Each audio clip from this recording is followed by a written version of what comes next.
Good evening, everyone, or good afternoon, or good morning, depending on where you're watching us from and when you're watching. It's your girl, Marcy Thompson. It seems like it's been a while since I've been with you all, but it's actually just been a little over a week. I am so excited to be back with you for another episode of the BGC Book Club, where we believe in talking about books that are by, for, and about us. So please come on in the room as we get ready to have a conversation with someone I consider to be a literary giant. So I am super excited to have her back with us for the second time. And we're going to get in and do an introduction here momentarily. But in case this is your first time here, I am coming to you from the outskirts of Atlanta, Georgia, originally from Cleveland, Ohio, and a whole bunch of other places in between.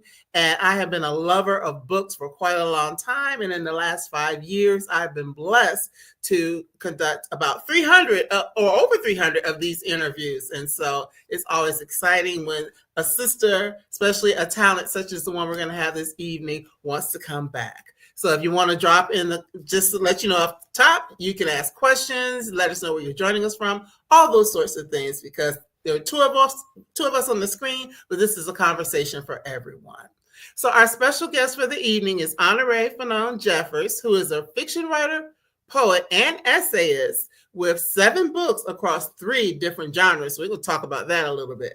She is the author of the acclaimed New York Times bestseller and Oprah's book club pick, The Love Songs of W.E.B. Du Bois, which won the National Book Critics Circle Award in Fiction and the Dayton Literary Peace Prize, and was nominated for the National Book Award. She also has 5 poetry collections, including the NAACP Image Award-winning The Age of Phyllis, also nominated for the National Book Award. And tonight we're here to talk about her newly released or recently released book of nonfiction, Misbehaving at the Crossroads. So without any further delay, let's bring Honorée. I'm honored to have Honorée back with us again for the second time. Welcome. Welcome back, Honorée. Hey, thank you for having me. Yes, it's such a pleasure and an honor to have Honorée. I know. And I never get tired of that pun. Yes, I don't. But I was looking back, it has been a while since the last time we saw each other. I guess 5 years or 4 years. About four. Mm-hmm. So I am so excited about this book. So first of all, congratulations. I know your book baby is about a month old or a little over a month old at this point. Maybe 6 weeks. Yeah. 5 weeks. And it's been a whirlwind because when Love Songs came out, we were in the middle of the pandemic. Yes. And so I did only a couple 3 in-person events. And so this time I did an actual in-person book tour. Oh, wow. It was something.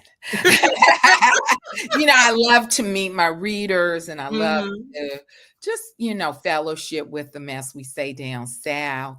But it's a lot of energy. And fortunately I've changed my diet since the last time. So we were talking before we came on. I'm a vegetarian. So I'm trying to get back to running. I was a runner before the pandemic. Okay. Yeah, I'm a thick baddie, but I was less thick. All right. I've always been a thick baddie. I don't know if I'll ever be slender, but I was working up to training for a half marathon. Okay. So I was running between 6 and 7 miles. Probably about 2 to 3 times a week before the pandemic. And then pandemic came, I sat down, I was eating cookies. Girl, I overstand. Right. Yeah. You would think we would have been more active because there was nothing to do, but it was the opposite. Well, the thing is that when you would go to the park, I'd have my masks on.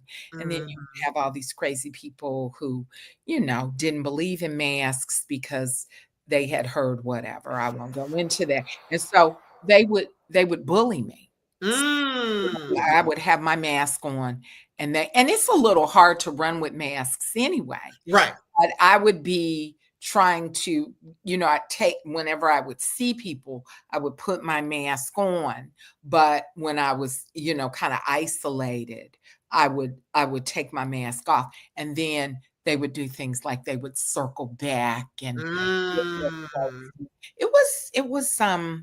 it was a cruel time and a strange time. Mm. I do understand, I mean, even though there's no excuse for it, but I understand that people act weird when they cannot manage their big feelings. Mm. And I think that's what's going on. And I think that's what's going on now. Absolutely.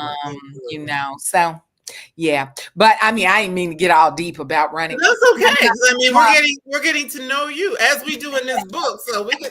So I mean, this is. I loved it. And I still love it. I'm back, but I'm only back to maybe 1.5 miles, 2 miles.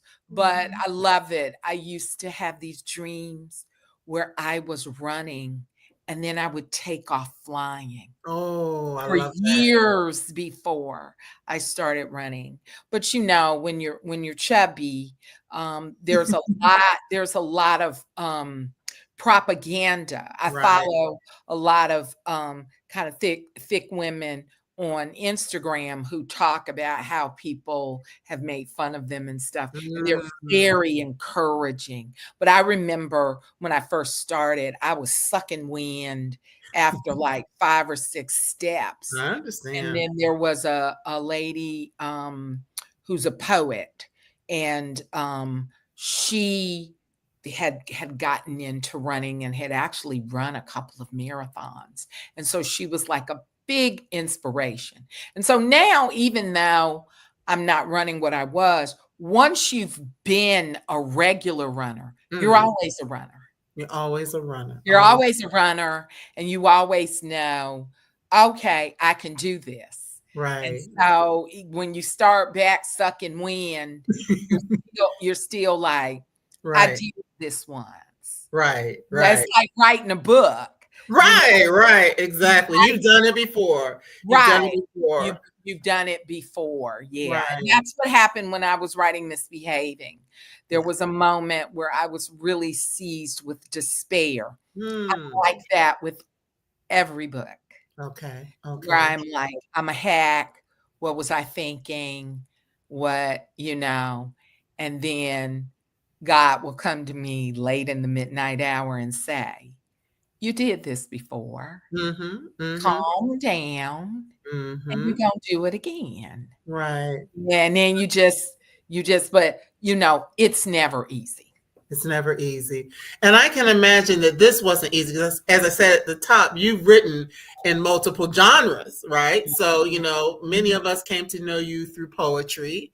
And then, with your last book, The Love Songs of W.E.B. Du Bois, it was fiction, right? And it was epic fiction. It was a thick book. It was epic. I always tell people I didn't intend to write an 800-page book. Right.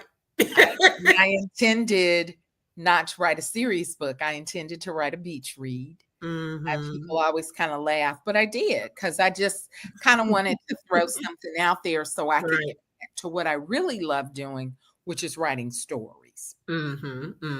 Stories in prose for me are very similar to poetry. You sort of, you get into your soul train scramble, those of us of a particular age. Right. I'm older than you, but. No, you're not. But you look real good. But you look real good. But, I always say good skin for Black women is reparations for slavery. Yes, it is. I always say that. So I love writing stories, and I only wanted to write stories. And so the book that I finally wrote was first finished draft. There were about 10 drafts Oh, before wow. of love Okay. songs, but it was only like 450 pages. And when my agent, who is one of my dearest friends in the world now, because we've been together for 20 years, she sold it to HarperCollins, to Aaron Wicks, who is also now one of my dearest friends in the world. Because it was sort of a trial by fire, when we were going through that, and then with the Oprah Book Club pick, and there's just so much. So it was a really bonding moment. I was already bonded with my agent, but then we got even tighter. And Erin, my editor, who is now at Zando, she was like, no, I want this to be longer. Okay. I want you to. And so it was a whole world that I created. And now I miss those people. I miss them. So one day, maybe about 6 months ago, I don't know, I posted about it on Instagram. I was crying because I missed Uncle Root.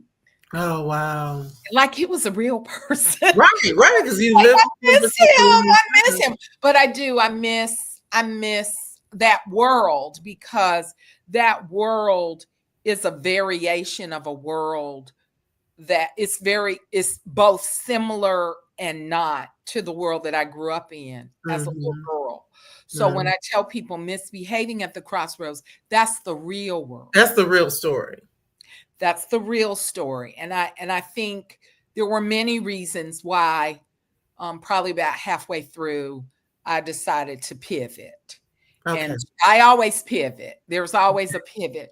But I decided that I wanted to write the real story, because people kept, coming at me with love songs, who's Ailey? You must be Ailey. Oh, wow. Okay. Who's Lydia?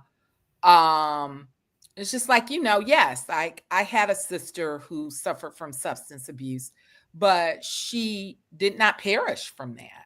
Right. She was sober for probably about 35 years when she passed away from cancer.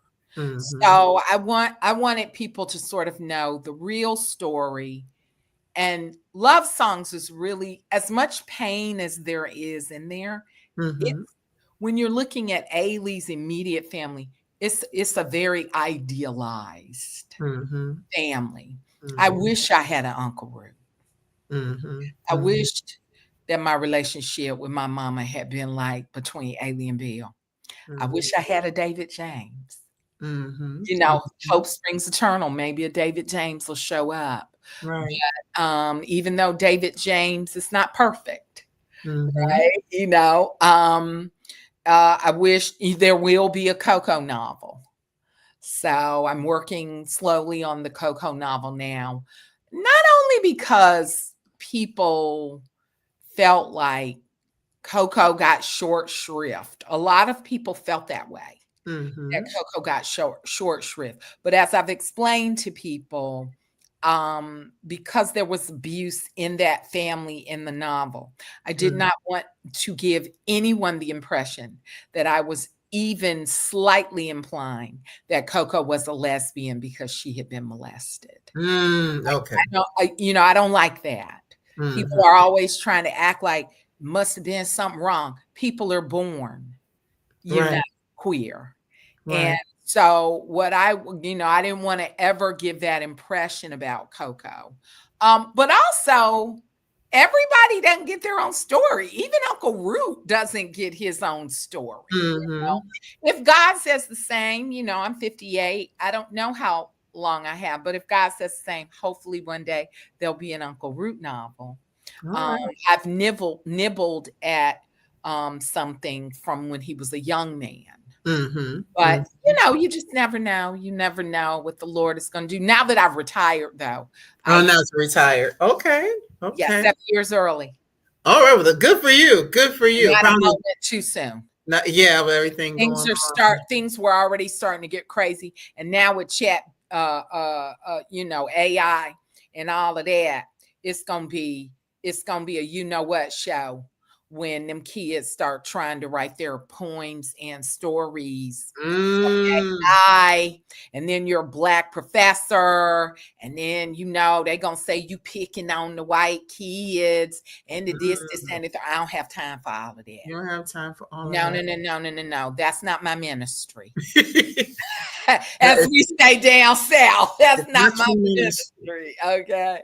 Well, I'm just thinking with Misbehaving at the Crossroads. Now, after coming off of all of you've been successful throughout your career. To God, but with the last book, especially with Oprah and all of that stuff, what was it that made you say, you know what? Put it this way, it probably would have been easy to just continue on with that story at that time.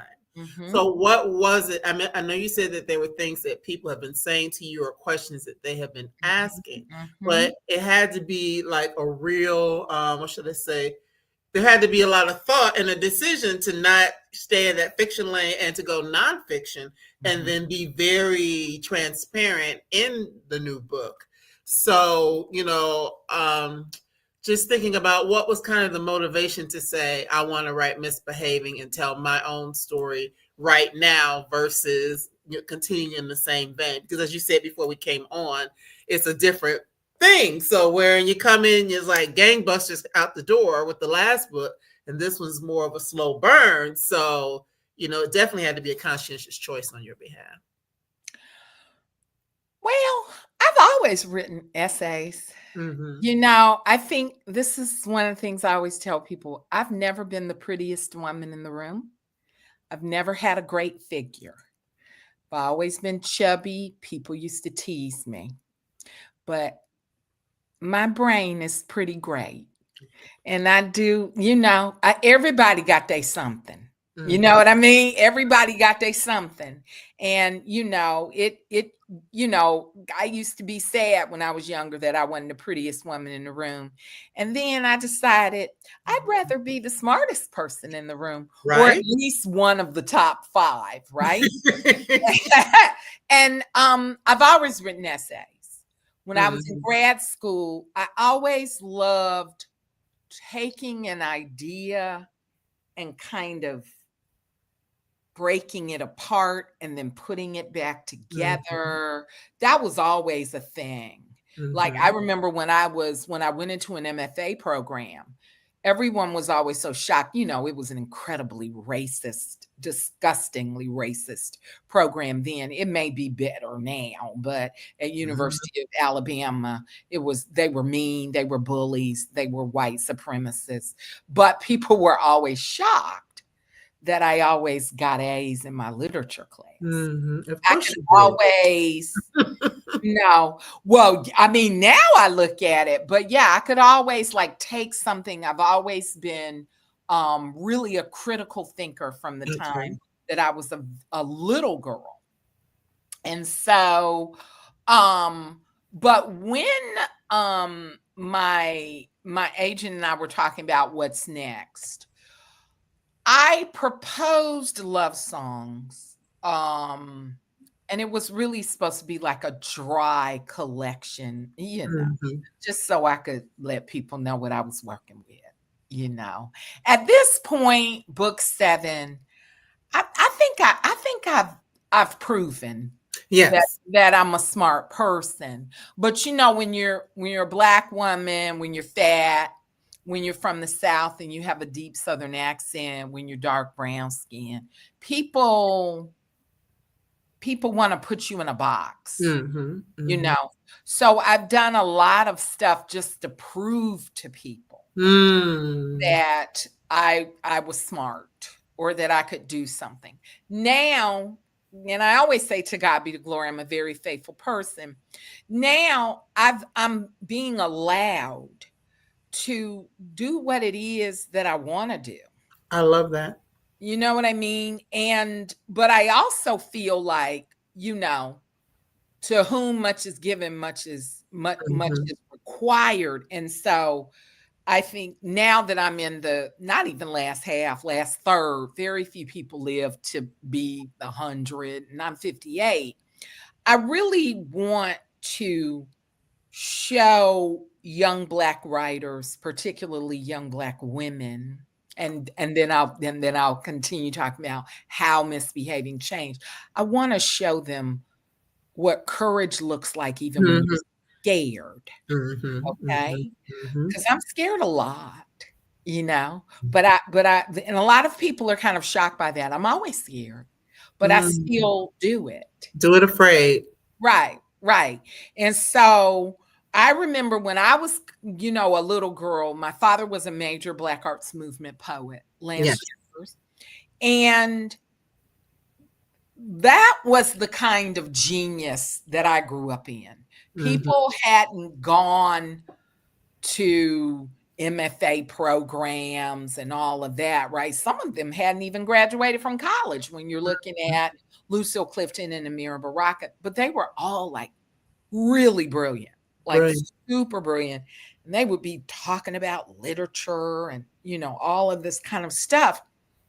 And I miss that. I miss that kind of fellowship that has been replaced with ambition. And not everybody, so I'm not throwing any shade to, but I've noticed there's like this way that the kids coming out of the MFA programs are writing. And I want us to, as a community, to get back to urgency, instead of ambition. Okay. Now, let me say, I used to be one of them ambitious people. I talk about it all the time. And it was a bad look. Ugly. It was a bad look. It was a lot of jealousy. It was a lot. But, like James Brown said, let me get up and do my thing. Right. This is my thing. And so one of the things that I do now I don't think I've ever followed trends, but I was worried.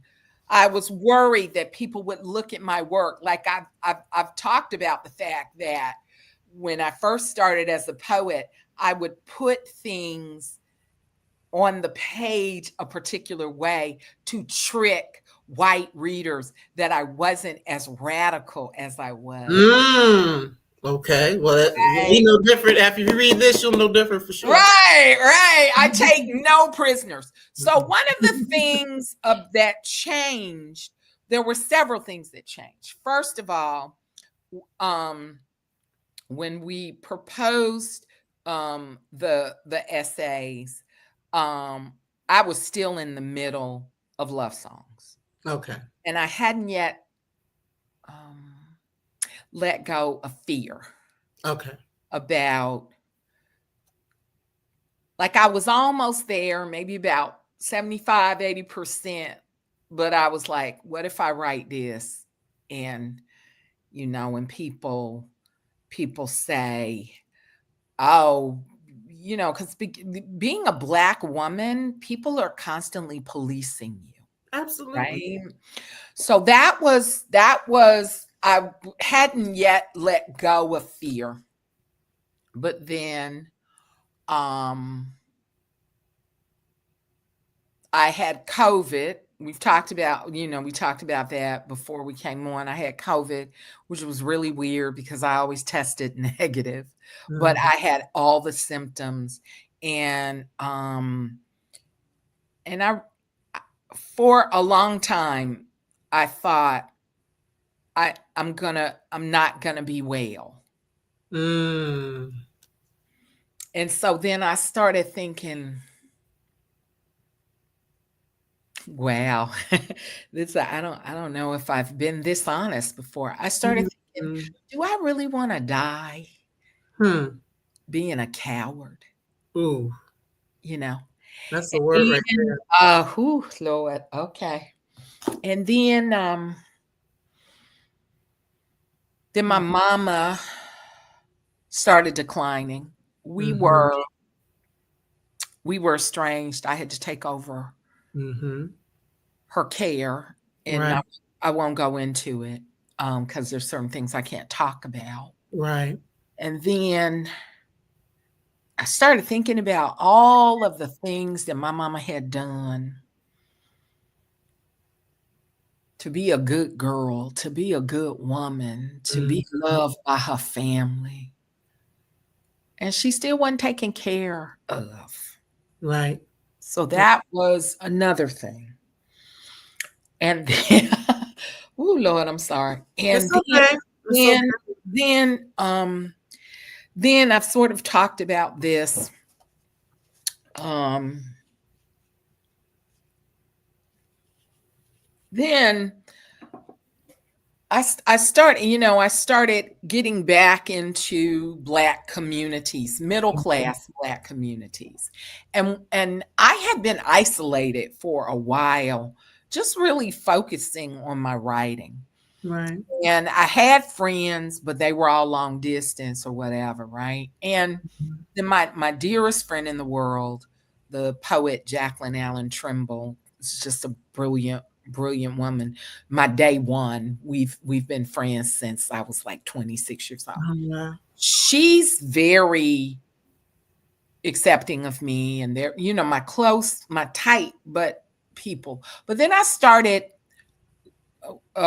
coming out of just academia Mhm. and the writing community, and I started encountering um upper middle class Black people, and there was all of this policing Mm, of mhm. me and my behavior, Mm. and it was really weird because maybe I shouldn't say this, but I'm going to. I'm very, very prudish about, sex and stuff like that, right? So Mhm. so it Mhm. wasn't even like I was out there, getting it on, and I Right. mean, I'm very much like I have to be in love and all of that. It was more I remember this person that I'm no longer friends with, Mm. and he told me, "You need to learn how to bridle your tongue." Mm. And I thought, did this Negro think that I have gotten all that I've gotten from bridling my tongue? That But part. that's what I found Excuse so me. odd about these communities that I had tried to start getting back into. In the book, I talk about when I went back to church and why I stopped Mhm. going to church. There was Mhm. always this sort of thing like, yes, you're really successful, and yes, we know, that you've done all these things, but somehow they expected that the success that I had was not going to move into my behavior as an actual human being. So respectability, which is what you talk about that Yeah, in the the book. politics of respectability. And so this Mhm. was all happening. I talk a lot to my close friends about many times when I'm growing, things will happen in like real time. Mhm. Okay. And Mhm. so I'm just, and so I realized like there was the thing with mama and my looking at her life and how she had, given everything, and how many Black women do we see do the same thing? Right. How many of them have been exhausted? And there was all of that, and then there was policing of who I was at the same time that these people wanted to be next to me because, of some kind of consideration of my public whatever. I, Mm. you know, Mhm. as I Mhm. tell people, I'm still that same OG. So when people are sort of looking at me, I'm like, no, Right. that's not, I still wear house dresses. You know what I'm saying? I'm not walking around in, silk caftans or whatever, in my home. So there's all of that, right? And then the election happened. Mhm. Mhm. And I thought, we can't never, like Black women, mean, damn, what do you want from us? You know, I was looking at Sister Kamala, and listen, I have real problems with imperialism and, the settler colonialism and all of that has happened with this country. And I understand that when someone wants to become president, that, they are on board with that. But she was head and shoulders more than that above Donald What we have, right. And I'm looking at her and I'm like, she's beautiful. She has the impeccable silk press. She, just the way she carries herself. And it just wasn't enough. And it wasn't just enough. I mean, there are some really nice sisters that are trying to give Black men the same credit, but I cut that off. They are not part of no damn 92%. 22% of them voted for somebody else, and I'm gonna say it. Right. I'm looking at these Negroes and I'm like, we're cooking for you, we're raising your kids, we're keeping the churches together, we're marching, we're bailing you out of jail, we are loving you, we are 10 toes down for you, and you still want somebody to suck on your ass for a vote.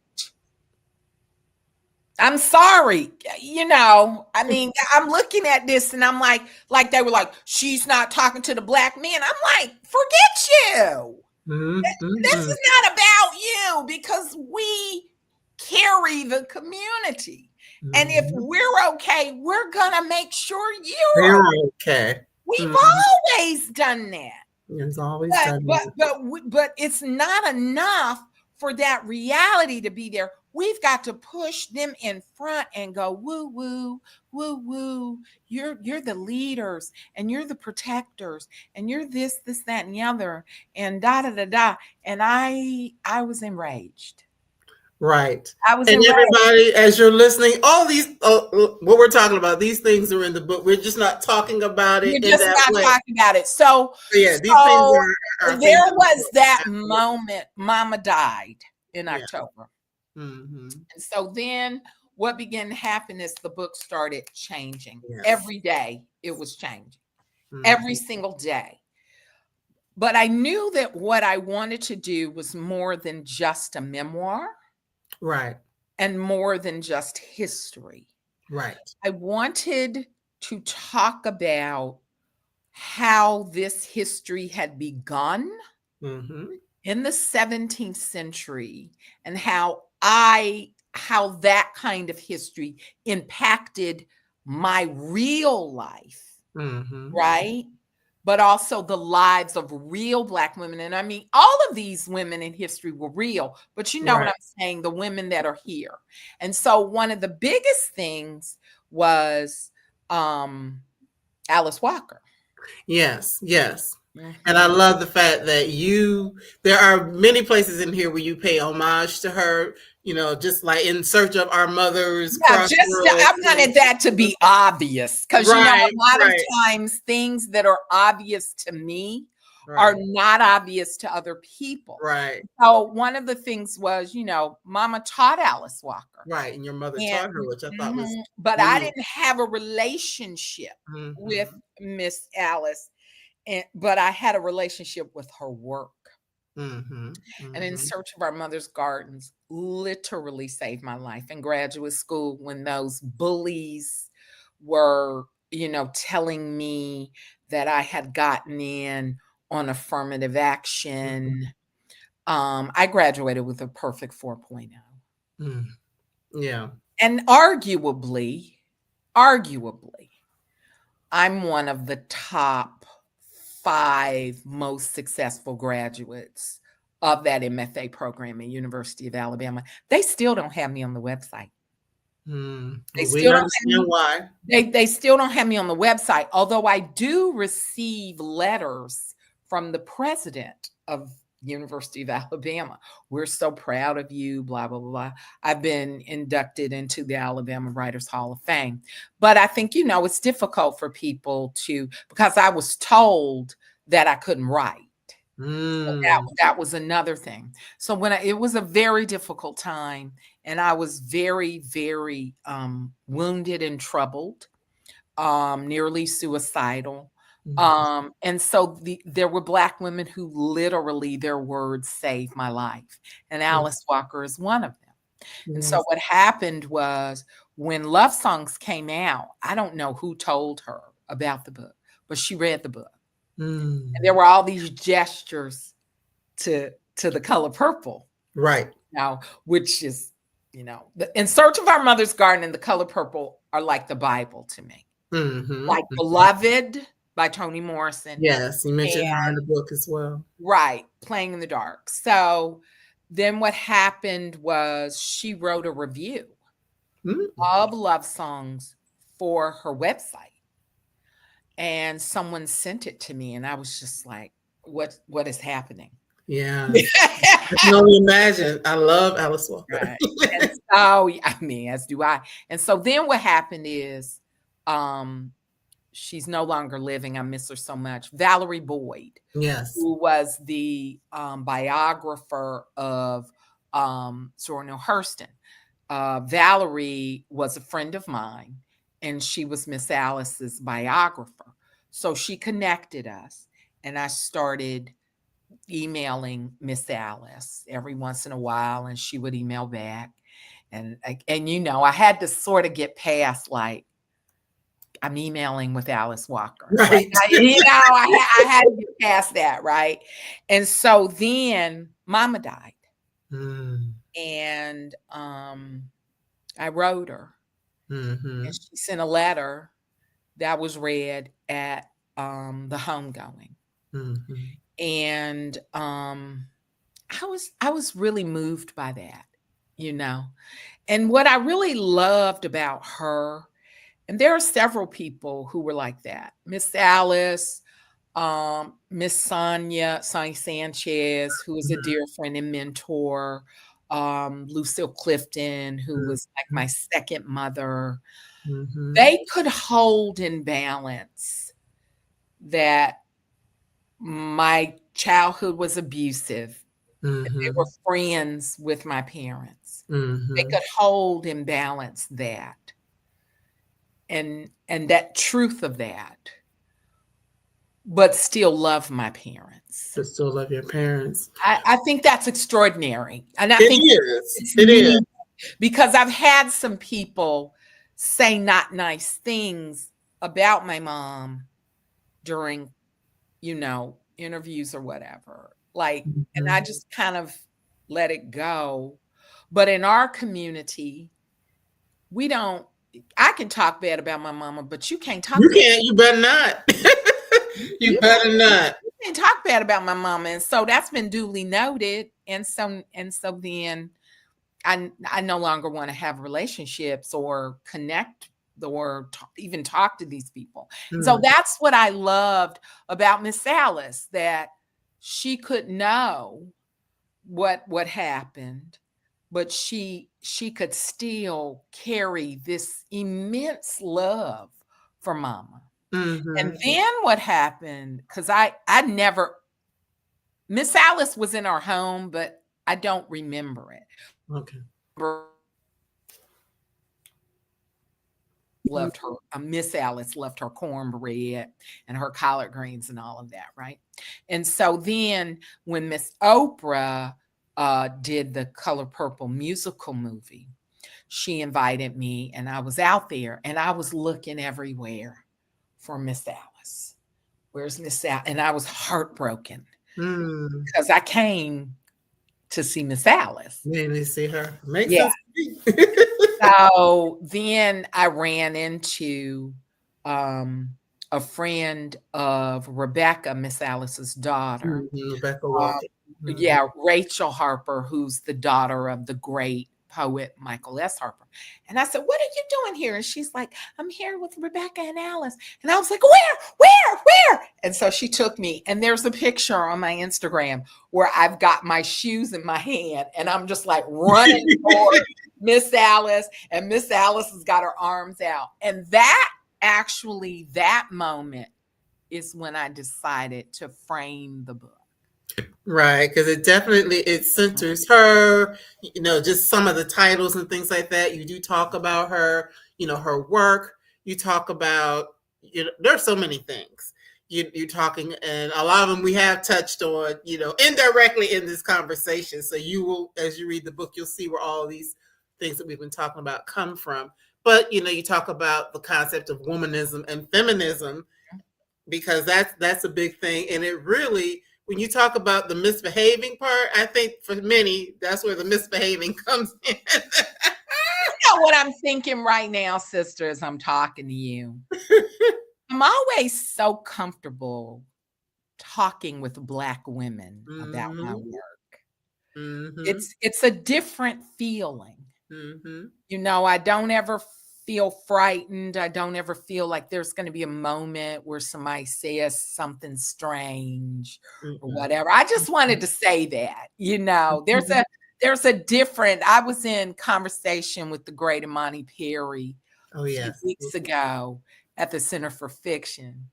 And I said, don't nobody love you like Black women. That's and that is one of the things that I also hope comes through with the book, that this is not just me gazing at my navel saying, poor pitiful me, I was abused as a child, blah, blah, blah, because I'm happy now.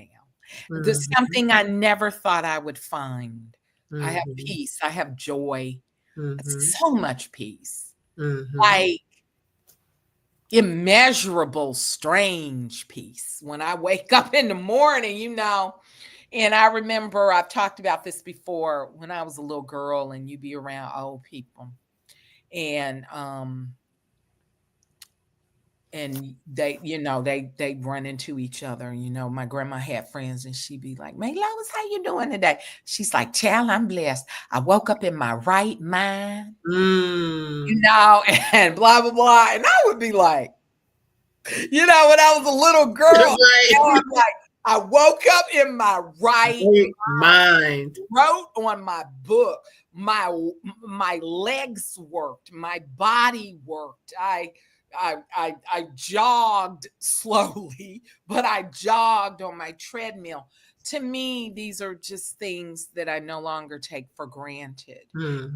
But I want my sisters, my Black women, to understand that I wrote this book for them. The other books, the next book is short stories, and it's still for the Black community, but I won't say it's all for Black women.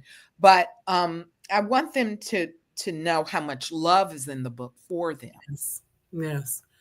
We have a comment. I'm so happy to catch this live. Saw Honorée at the New South Bookstore in Montgomery, Alabama recently, and am reading Misbehaving now. Thank you so much for chiming in. We appreciate that.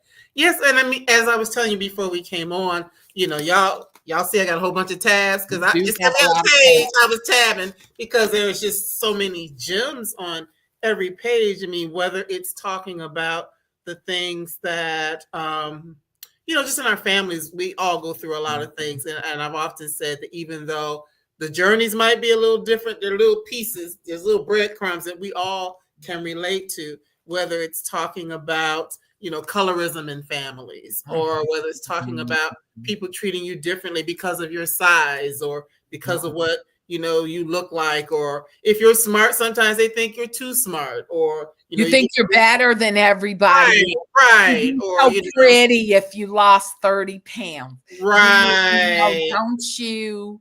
I remember an aunt of mine, and she would say, "No one's happy if they're not married." That. Right. Like you're nothing if you're not married. So there was a lot. Right.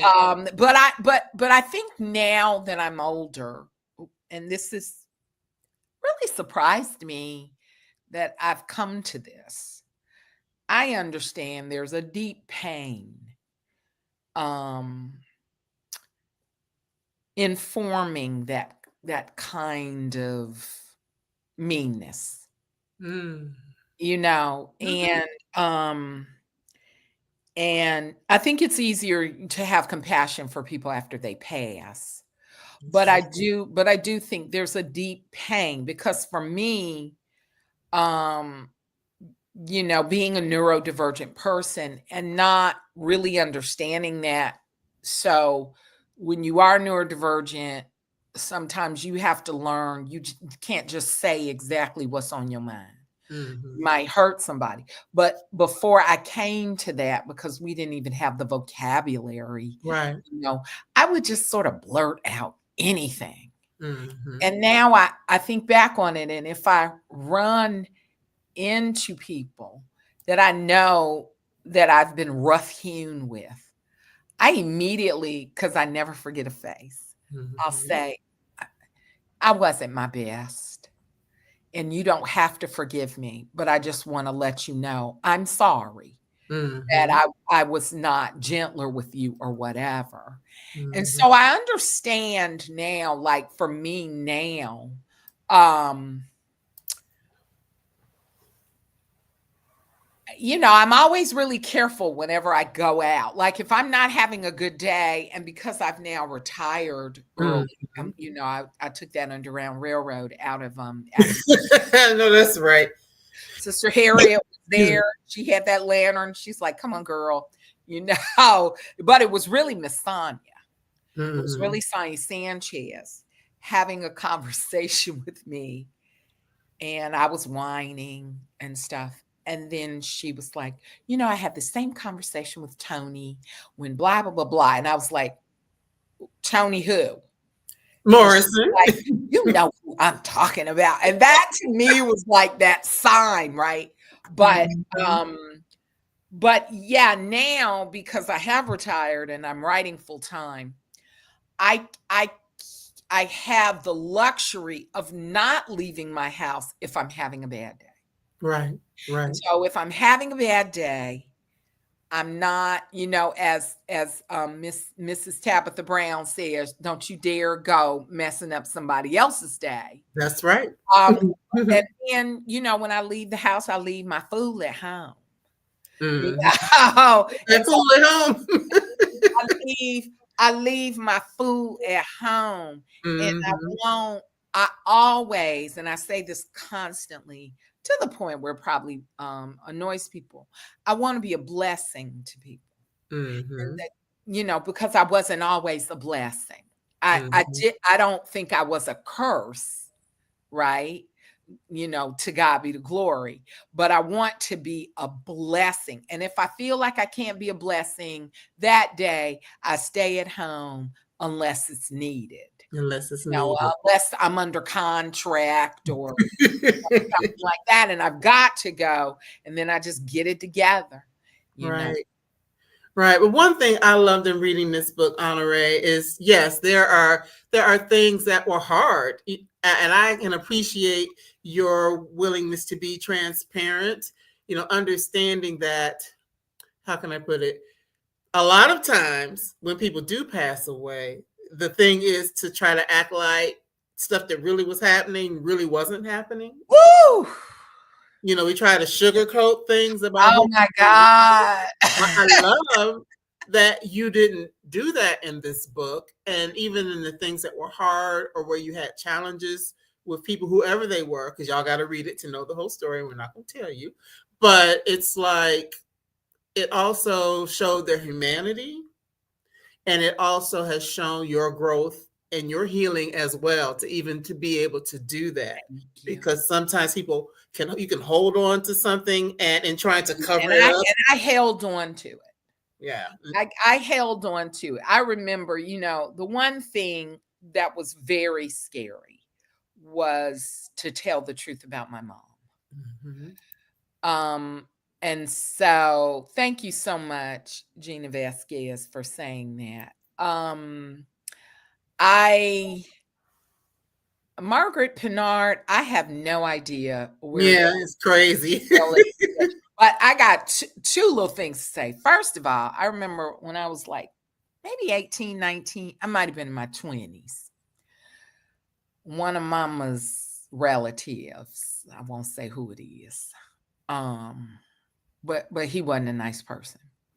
He died, and they had his funeral at this big church, and the preacher was just saying all kinds of nice stuff about, he loved everybody and everybody loved him and blah blah blah. And sometimes I'll laugh at inappropriate moments. So and Mama was like, because this was what was shocking to me.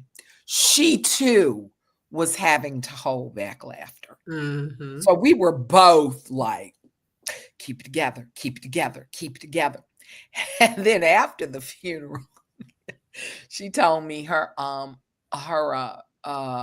brother Alvesta, Uncle Alvesta, Mama was the oldest, and Uncle Alvesta was 18 months younger than he was, and then I think Uncle Ted was like a year, so it was like three of them all together, right? Mm-hmm. And Mom said, and Uncle Alvesta was my favorite because he was live and let live, and he was just real, real sweet.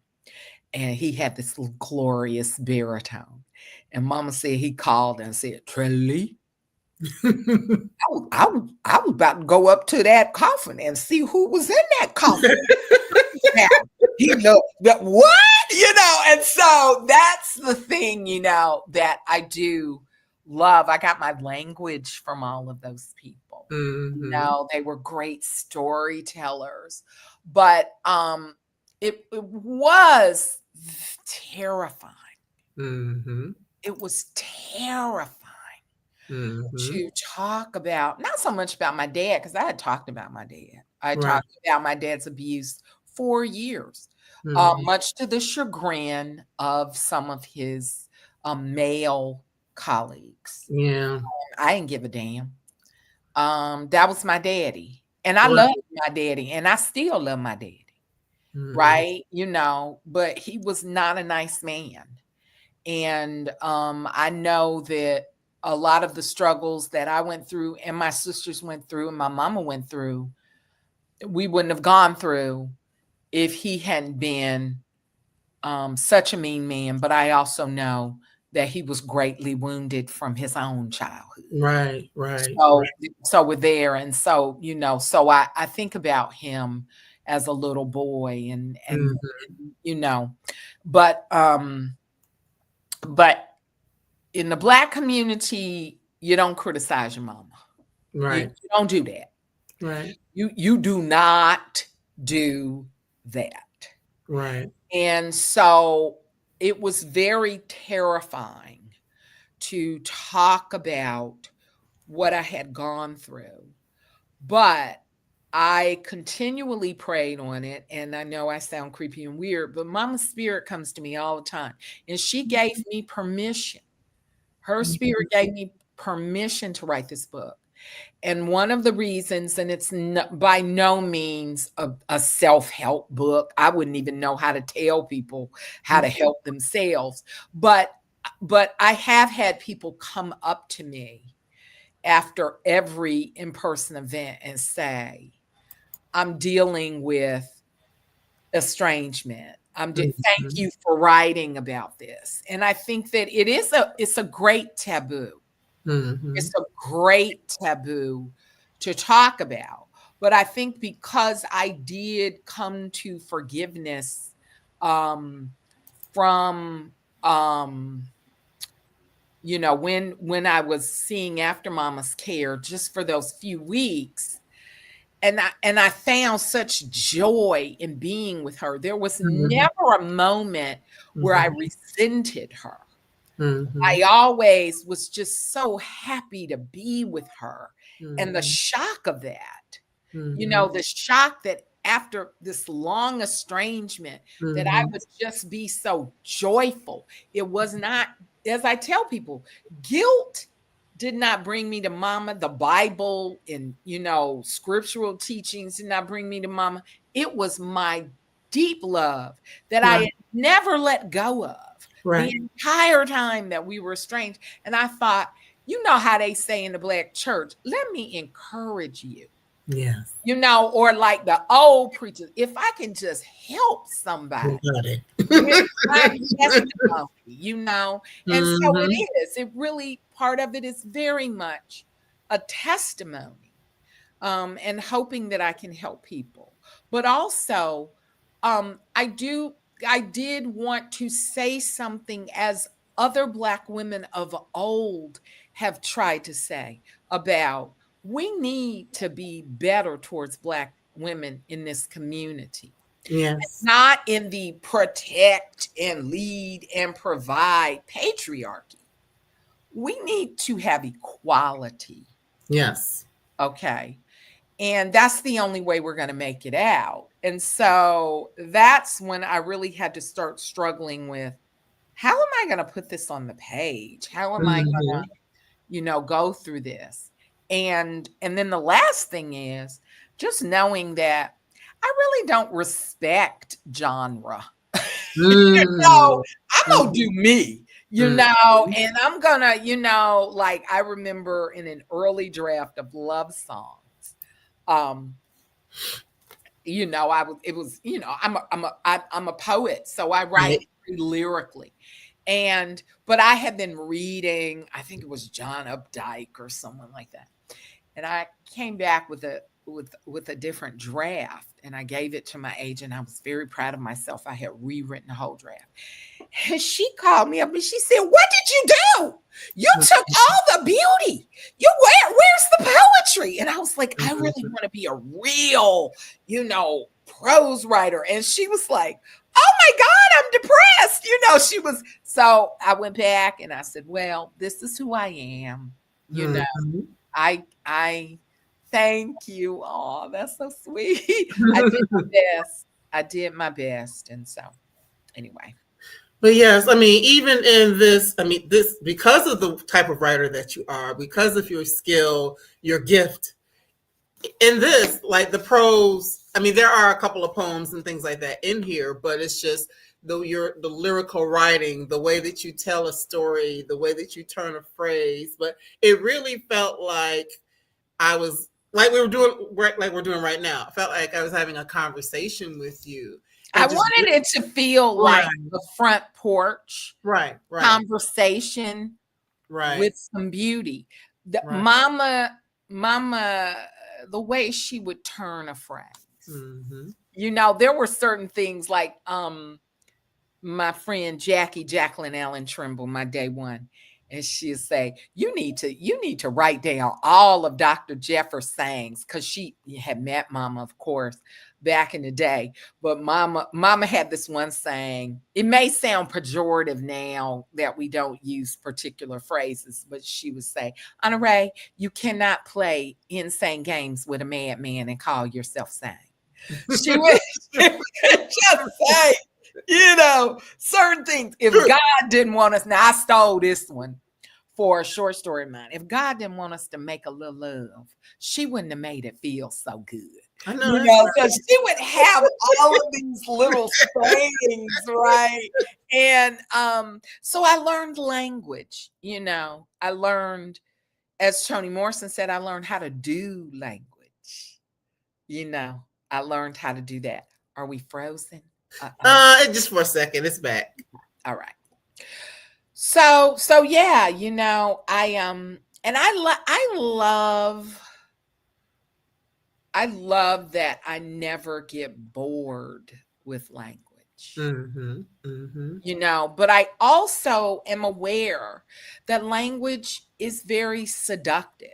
I remember when I was in an early draft of love songs, and I called up the novelist Tiari Jones, and we were talking, and she said something to me to the effect of, you have to seduce the reader. Okay. And so one of the things, and this is where I really felt like, if I have power, I came into it with love songs, is that I realized that the more painful the subject, the more beautiful the language had. Yes. Yeah. I had to pull the reader forward with the language, that no matter, and sometimes there's great humor in my work, and people are always shocked by that.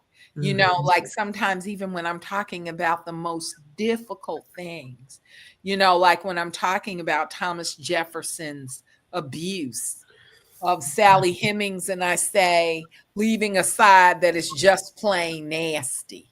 Mm-hmm. And I mean, to me, I was laughing when I said it because I could have found like a much more serious way, but it is. It's just plain nasty that a grown ass man would be chasing behind a little bitty girl. Right. I think what's also really weird about the book, I've talked about this to people, is how timely the book is. It is. When I didn't expect it to be timely. I thought it was going to be in the past. I prayed so hard. I knew she was going to lose, but I had tricked myself in believing that Kamala Harris was going to be president. So I was like, okay, this is going to be, in the past, right? And then it wasn't. And now it really isn't. Right.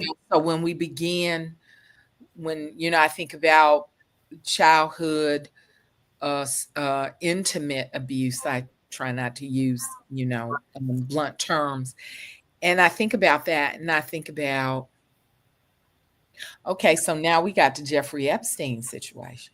And now we have to understand that this is ongoing. People want to talk about Jeffrey Epstein as a monster. Jeffrey Epstein is not a monster. Or wasn't a monster.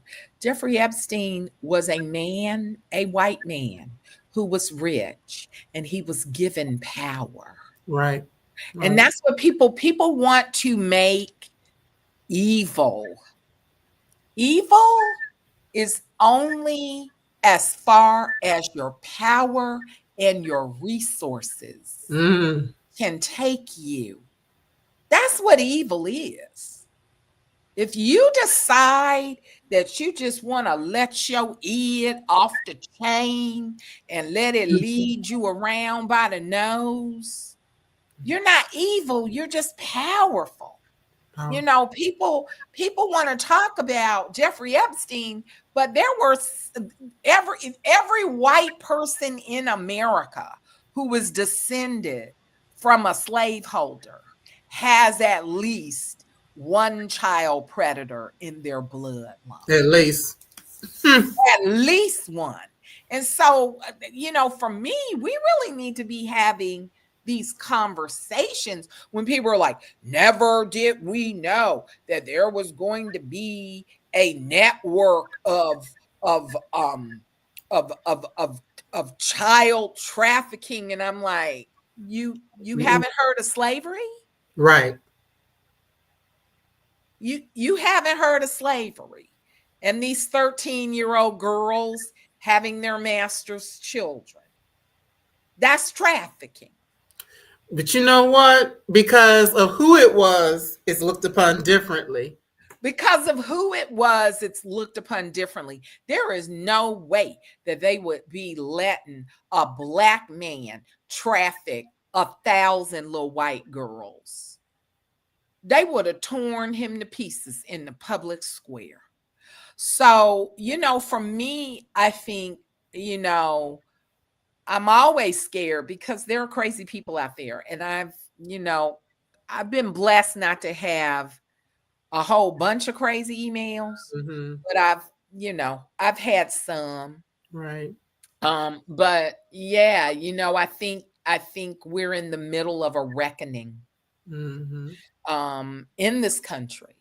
And I think that our time is not God's time. And so when I was writing the book, I didn't think about it coming plopped down in the middle of some kind of reckoning. I was just trying to, write my Black feminist truths and my family truths, so yeah. Yeah, and it definitely is timely because of the things that are happening around us. Unfortunately. Yeah. But I mean, in a time where people are doing so much, as Margaret said, trying to be in denial, trying to take things away, trying to ignore this didn't happen, that didn't happen, or using colorful, pretty language to make it not try to make it sound Or not simply saying, well, this is the way that it was. And as I say in the book, just because a law said that something was okay doesn't mean that it wasn't traumatic. We used to draw and quarter people. Right. That was not a good thing. It was not a good And that thing. was legally. We've done a lot of things in the name of the law says is totally okay.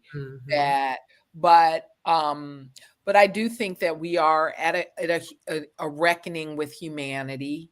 I think there's always moments where we're reckoning with humanity, but I remain hopeful that we're in a time where there actually might be a time before and a time after. Right. So are we going to answer questions with the... There have been some, so y'all, if you have some questions, please, people have been dropping comments and stuff. If you have any questions, because we actually gone a couple minutes over, but if you haven't, those of you who are here, it's okay. If you're okay, I'm okay. I'm okay. I mean, as long as people don't feel like, because I know I tend to be long-winded. And we love you. Oh, you're so sweet. But yeah, I really have enjoyed this conversation. I've really enjoyed talking to you. I hope I can come back with the short stories.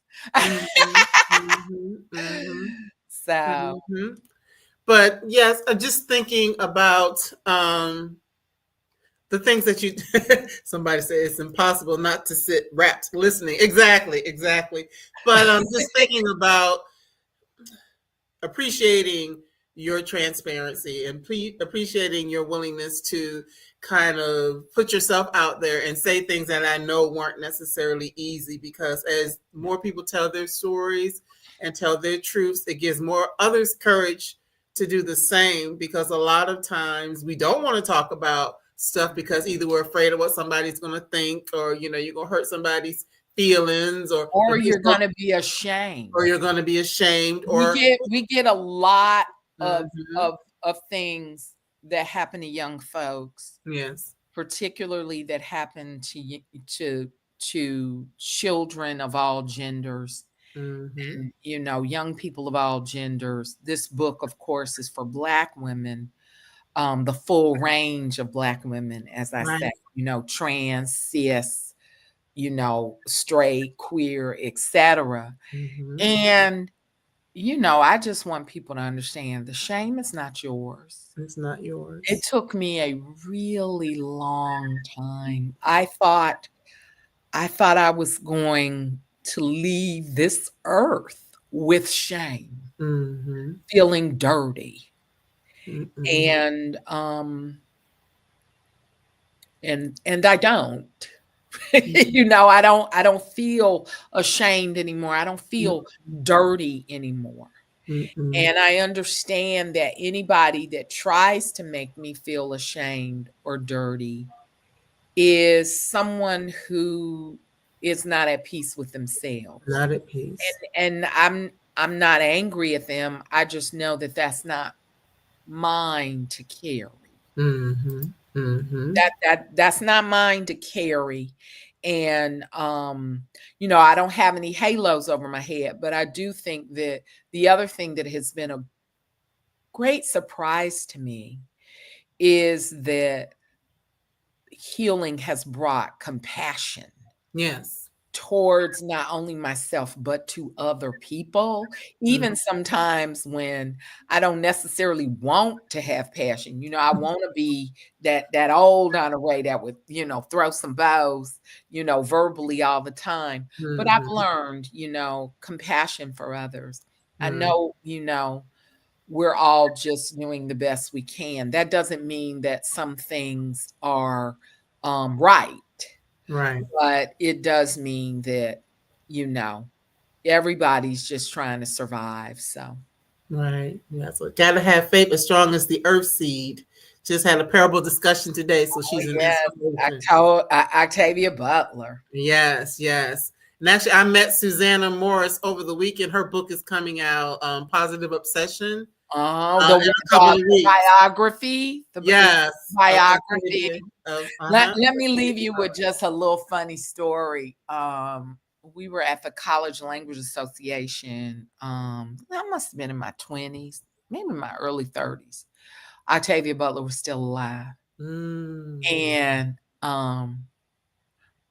we were walking around the conference. College Language Association is a Black association. And people kept stopping Mama. I love your work.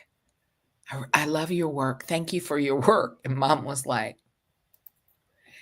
and then we ran into Miss Octavia and they did favor. They looked alike. And so people were thinking, and then Miss Octavia said, somebody kept calling me Trelly. Oh, that's funny. And so I've always loved her work, but I have like a special place in my heart because she and Mama looked alike. Well, and I'm just thinking, your literary legacy is tremendous. I mean, the work that you've done yourself, of course, but even the people that you've had the opportunity to be in community with, starting within your own family. And I mean, your father being a poet, I'm sure that you got some of that from him, of course. But well, really, I got it from Mama. From Mama, okay. Mama, yeah. People always think it's Daddy, but I spent most of my time with Mama. Daddy was a hardcore intellectual. Okay. Very much a hardcore intellectual. He loved the Russians. Okay. So I read Tolstoy, Anna Karenina. But my first big book was we buddy read Roots. But Mama was someone that I not only patterned myself after as a teacher. She had like this great compassion for her students. But also, Mama just had like this regular way that she carried herself. And it wasn't until probably my 40s that I really realized just like how seriously brilliant she was. She spoke fluent French. Okay.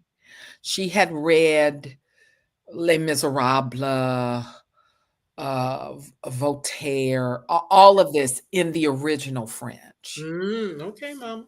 Okay. So that there was that. There was this critical analysis, this really Mama. She could really look at a piece of literature and turn it and I learned that from her. She's the person that taught me how to write a proposal. She's the person. So there was a lot, but I think that the other thing is the storytelling aspect, the way that I know how to pace a story, at least on the page. In person, I take a lot of tangents, but just in little small things, she was incredibly charming and really warm. And sometimes, particularly in these post-pandemic times, there's a lot of like coldness and cruelty. And I'll see people just sort of be enthralled. I think strangely so. I'm not saying I'm not great, but I'm always shocked by how people are just taken with how warm I am. And I'm like, but I'm Southern. What do you all expect? But Mama was so warm. I love that. So, just warm and charming, so. Yes. Oh, someone was asking, can you talk about the relationship with your mama and Alice Walker? Was she her teacher? What grade did she teach your mom? So, I haven't had a long conversation with Miss Alice about this, but it was like either junior high school or high school. Okay. And Miss Mama had lost an eye Right. in a childhood accident. Her abuser gave her a butcher knife to play with. She was 4 and she put her eye out. And there were segregated hospitals back then. And so she received substandard care. And so she lost her eye. And Miss Alice was shot by a BB gun in her eye. So she had lost her sight in one eye. And so there was, I think I really began to, I'm embarrassed to say this, believe Mama when she talked about her relationship with Miss Alice, because, I always thought she was exaggerating. And someone who was doing work in the Alice Walker papers wrote me at University of Oklahoma. And there was a poem that Miss Alice had written Mama called "You're My Knight in Shining Armor." Oh, wow. And then later Thaddeus Davis had like stuff about Miss Alice referencing Mama. And then in the groundbreaking Black feminist anthology, But Some of Us Are Brave, there was a reference Miss Alice had referred, I think, to Mama. So that was, and Mama was responsible for Miss Alice going to Spelman, applying to Spelman. She later left Spelman, right? She transferred to Sarah Lawrence, but she was responsible for that. But I think what really kind of threw me was Mama was in the hospital, and Miss Alice somehow found out. Maybe I posted about it with Valerie Boyd, God rest her soul.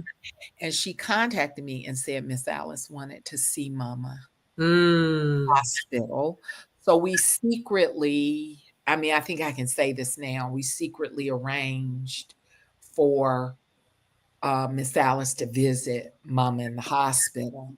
And that's when I kind of, and then when Miss Alice sent the letter when Mama passed, that's when I really realized like how much Mama had meant to her. There's a long, like I just quote an excerpt from it. There's like a long letter that was read. And it was really, really just, I think about how Black women love our children in our community, and I've sort of turned into one of those old Black women, even though I'm 58, and I refuse to let people call me auntie. That is the biggest. Right, I saw that on your bio. Do not call me auntie. Don't do that. Because to me, it's desexualizing, And I like to have sex still. Yeah, hey, we still popping. We still popping. You know what I'm saying?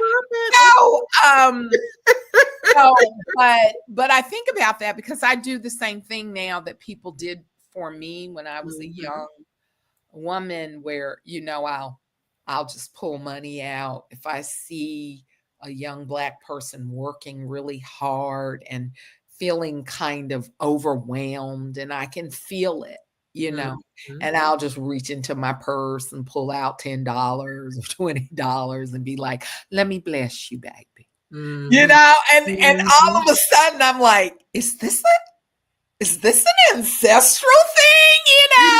It is wanting to care for the children. And I know we could probably talk all night.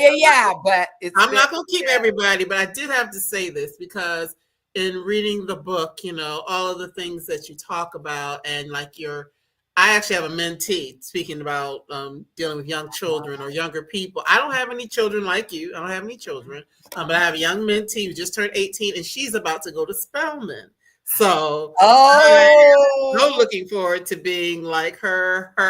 I'm saying auntie, but her big sis.